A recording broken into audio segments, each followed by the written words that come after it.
Good morning friends.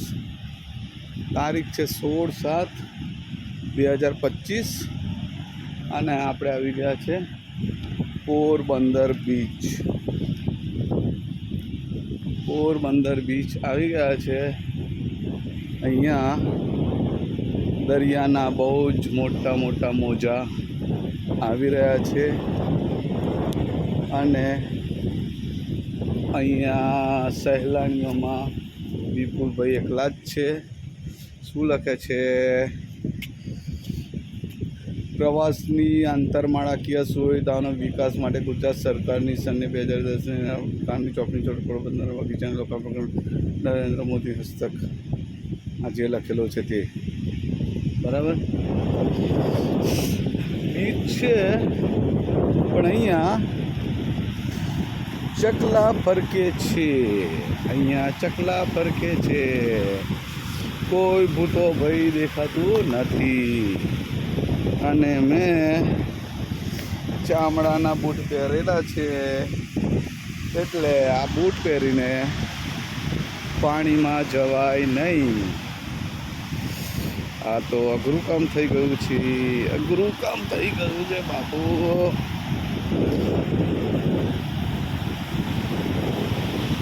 ચપ્પલ બદલવા પડશે. વરસાદના ચપ્પલ પહેરવા પડશે.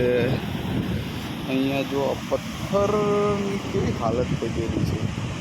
પથ્થર બધા કોતરાઈ ગયેલા છે. આમાં પગ પડ્યો તો કયા એવું સમજવાનું બાપુ.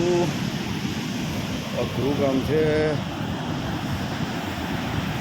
મોટા મોટા ઊંચા સરસ નાહવા લાયક સ્થળ છે, પણ મોજા બહુ મોટા મોટા આવે છે.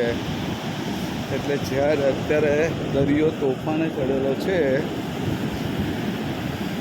એટલે દરિયામાં નાહવા જઈ શકાય નહીં.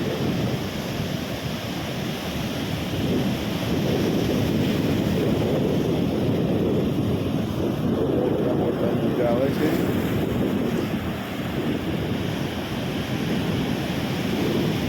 દરિયો અત્યારે તોફાને ચડેલો છે.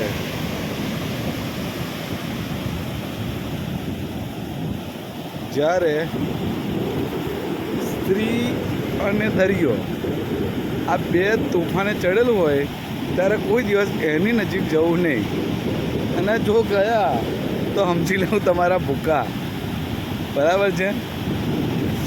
એટલે અત્યારે આપણી પાસે કોઈ સ્ત્રી પાત્ર તો નથી, પણ દરિયા જોડે ઊભા છે અને પગ પલાળવાની તૈયારીમાં જ છે. આપણે ભાગ્યા હા, છેક મારા પગ સુધી પાણી આવી ગયું હતું.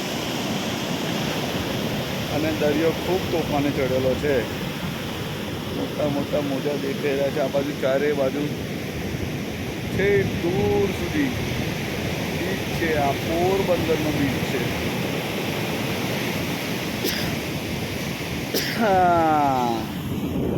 આ છે વિપુલભાઈ. બરાબર છે? આ વિપુલભાઈ છે અને પોરબંદરના દરિયા કાંઠે આવેલા છે.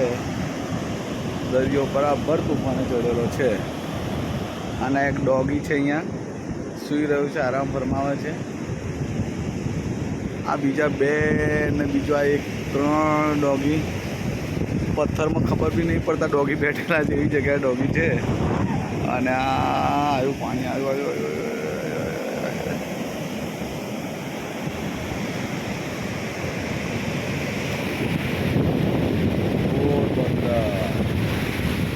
પોરબંદરના દરિયા કાંઠે છે અને અત્યારે દરિયો બરાબર તોફાન ચડેલો છે.